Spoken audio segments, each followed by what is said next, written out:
What's up, everybody? Welcome to Podcast Now. I'm Alex, and in this video, I want to talk about what Gabe Newell said about Steam games, about Valve games coming to console. So you may have seen this. This was something pretty darn big, I would say, that kind of floated around the internet. So I believe this was in New Zealand, and this was at like a school. And so I don't know why he was there. I don't know why he was taking questions at a school. But he was asked a very interesting question, a very good question, honestly, and he gave an even better response. Okay, so I want to talk about the question, the answer, and what it all means, because especially I would say if you go through Reddit, you will see quite a few conflicting opinions of what he could potentially be talking about. Okay, so I want to break all that down in this video. As always, if you guys are not already, make sure you guys are subscribed. Make today the day you guys subscribe. We're getting so close to 50K. I think we're under like 500 at this point, or around 500 subscribers away. So hit that subscribe button, hit the bell icon so you guys know when all these videos go up. And if you super like my content, I do have a second channel. It's called Podcast Now Plus. Link for it is always in the description below. I do an additional video a day over there as well on news and other things. So the question was, will Steam be expanding to console? And he said, you'll get a better idea at the end of this year. And then everybody started going, ooh, and then he kind of mocked everybody saying, and he was like, he was kind of making jokes about it. But that was pretty much it. So relatively simple question, relatively simple answer, but that really set everybody off. Now, what does he mean by this? Well, I don't think this is kind of a throwaway answer where he's lying, or he's saying like, well, like it could happen, it could not happen, and then we get to the end of the year and nothing happens. You know what I mean? I don't think that is going to be, the case. Now, where the confliction kind of comes in is there's a lot of people talking about, all right, well, where does his allegiance lie, right? Is he a Sony fanboy, or is he an Xbox fanboy? Well, to be honest with you, he seems more Xbox. He's had some honestly pretty negative things to say about PlayStation in general, mainly PS3. Back in the day, he had some really, really bad things to say about the PS3, but the PS3 console was not the greatest console in the entire world to make games on, and that would be putting it lightly, right? But he has actually always kind of talked down on consoles in general. He's talked about literal just console development of making games on it. So what some people think is that maybe he's talking about VR. So what do we know? Okay, PSVR 2 is on its way, right? We've had a lot of leaks about it. We've heard a lot of rumors about it, and it's going to be releasing next year. We know what the controller looks like, all that good stuff.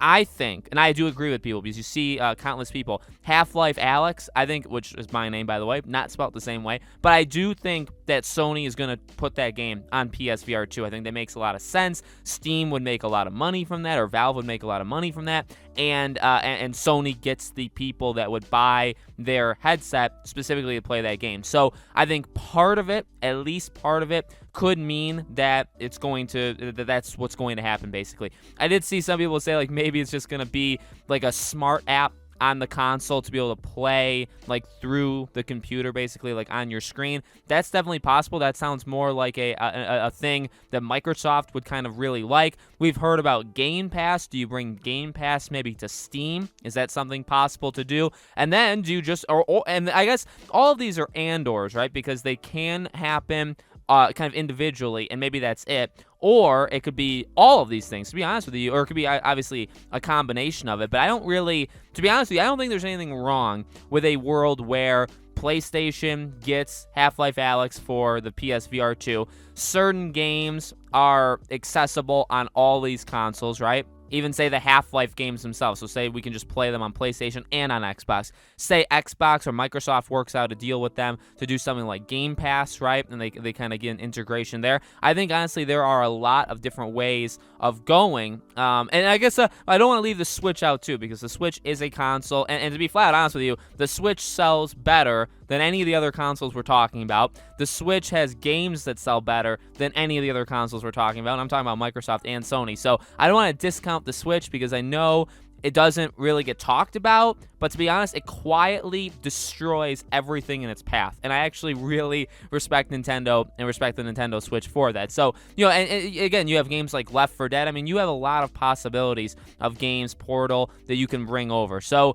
I'm happy with this. I'm excited with this. I've said it before, like, I'm not a big PC gamer, right? But Valve has made some incredible games. I mean, they obviously don't do as much anymore as they used to, but they definitely have made some of the most legendary games, basically, of all time, right? So I think it makes sense. I think it probably makes more sense in like a staggered approach, as in staggered, I guess, as in you can do some stuff like you can go like the VR route, but then you can also do just literal games on the consoles. I don't think it means like exclusive games for, like, I don't think they're gonna make a game. Like, they're not gonna say, okay, Microsoft has worked out that Portal 3 is coming and it's gonna be on Game Pass and it's gonna be exclusive. I don't think they're gonna do something like that. Same thing like in the reverse. If you think Sony can say, hey, here's like $1 billion to make Half-Life 3, right? I don't think money can actually buy some of those things. So, I think those things are probably off the table, just mainly because of what he said in the past. I just don't think that that's the